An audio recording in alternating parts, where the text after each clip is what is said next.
You ever just woken up in the morning and went, nope, and then rolled back into bed and then woke up again 2.5 hours later going, still nope, but you have no choice because you got to go to work?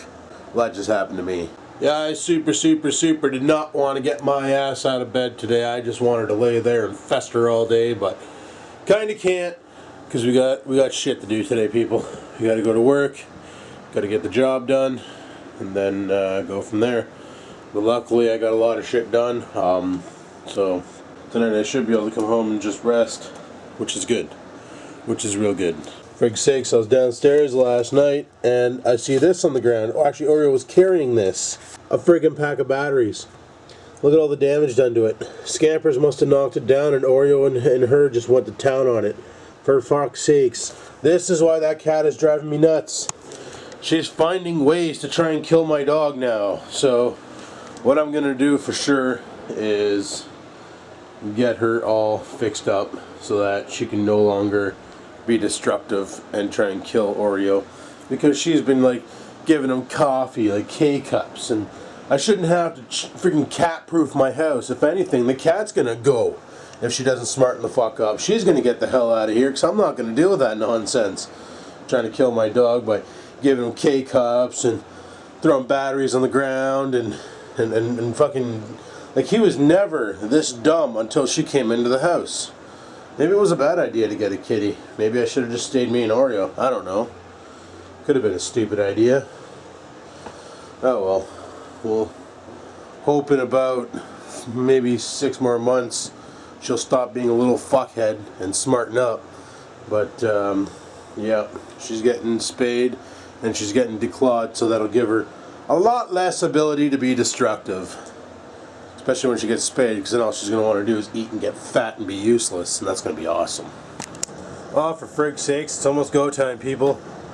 Time to head off to work and things, so that's what we're going to do. I'm just checking Facebook out real quick to kill some time, and then we're off to see the wizard.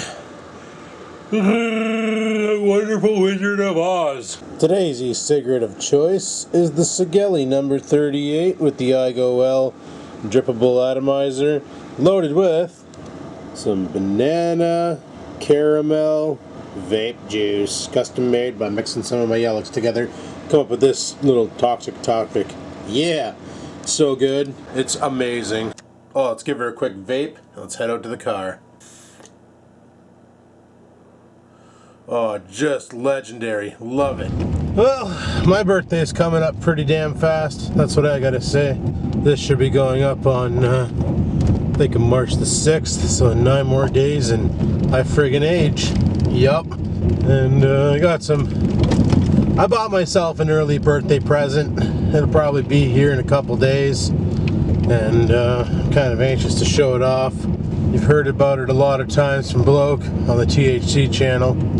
So everybody I talk to who's used one says once you get one, you never want to use anything else. You end up dumping all your gear and just using that because it's so legendary. So I'm really excited for that to happen. So yeah, gonna be 35, people. 30 friggin' 5 years old in 9 days. How ridiculous is that? I remember the first time I went down to London, and we actually went into London. We didn't stay at the farm, at Dave's farm, I mean.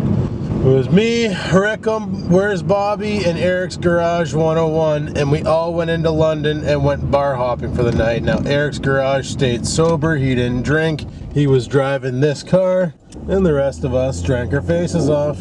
I got some ice buildup in my wheel well I gotta take care of. But the rest of us drank our faces off and had a good night. So, yeah, we partied pretty hard that night, and we all get carded, and the guy at the door looks at the card and he lets me in, and Bobby caught a glimpse of it and he saw 1979 written on there, and he goes, wait a sec, dude. He goes, how old are you? And at the time I was in 2010, yeah, I was about 31 years old, give or take. No, probably, no, 32 years old. Yeah, I was 32.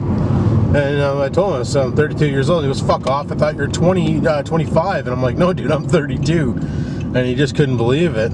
But That's the thing about the Southern life I always questioned, because, for instance, my dad's older than Bloke. I'm going to be honest with you guys here. My dad's older than Bloke. My dad's going to be 60 in 2 years. My dad does not dye his hair. Okay, my dad is original, no hair dye, nothing, which leads me to believe that Southern life is more stressful than Northern life, and Southern life makes you age faster, at least physically.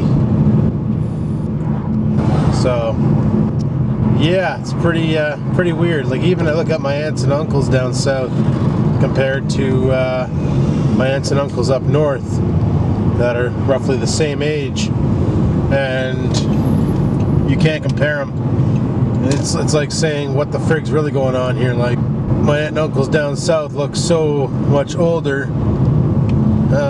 No, we don't have time to take the scenic route, but they look so much older than my aunts and uncles up here. And it's like, because the Southern life is all go, go, go, go, go. Like, even when I visit Bloke, and I mentioned this a couple times, you know, we wake up in the morning, we go have coffee, then we're on the road for a good part of the day, running around, doing things like going to the grocery store, going to get beer, going to get this, going to see this person, going to do that, got to get this, you know, it's go, go, go, go, go down there. Where up north, you can stop and take a chance to breathe, like, especially in this town, everything's so close together, right? So it works out to the best. But yep, Southern life is way too stressful. That's why, like, I'm hoping I get to keep my job and everything's fine and I can stay up north. If not, I have to move down south. Well, I guess it's what's gonna kill me. All I know is when I used to go to my dad's house there, my parents' house, and they let me vape in the house. Before, I was vaping a mango blend, and Dad broke out into hives because I forgot he has a citrus allergy, and I didn't even think about it until I left. Yesterday while I was there, I was vaping on a pure VG banana-based friggin', it's called banana candy from Yellick, pure vegetable glycerin, and no problems. No problems. He thought it was fine. Like, he didn't care. I wasn't taking like great big friggin' lung loads like I do at home and blowing clouds like a sumbitch.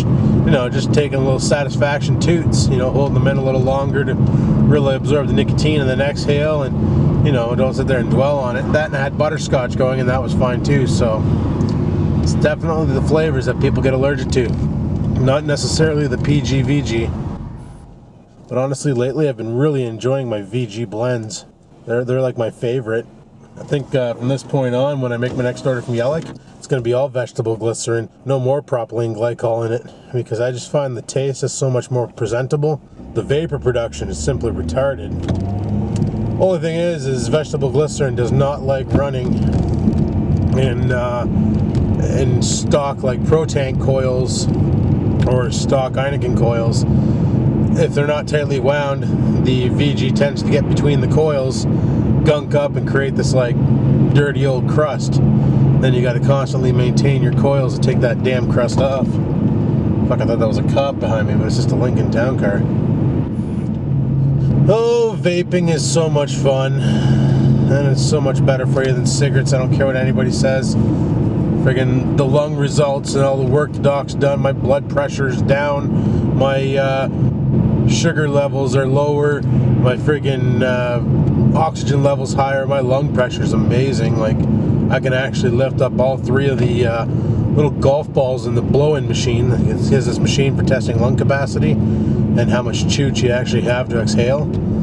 And when he first brought me in there, like right after I came back from Blokes, I went to the doctor's because I needed a refill on my prescript, and he did the test on me then to see my lung capacity, and it was nowhere near as awesome as it is now. So that, my friends, oh, I gotta break that shit off my wheel well. Every time I turn the wheel, it freaking grinds. But that, my friends, is proof right there that it's working, and he's been giving me that test every 2 weeks, and every 2 weeks I've been just acing it, so the guy's nothing but getting better, so he can't believe it.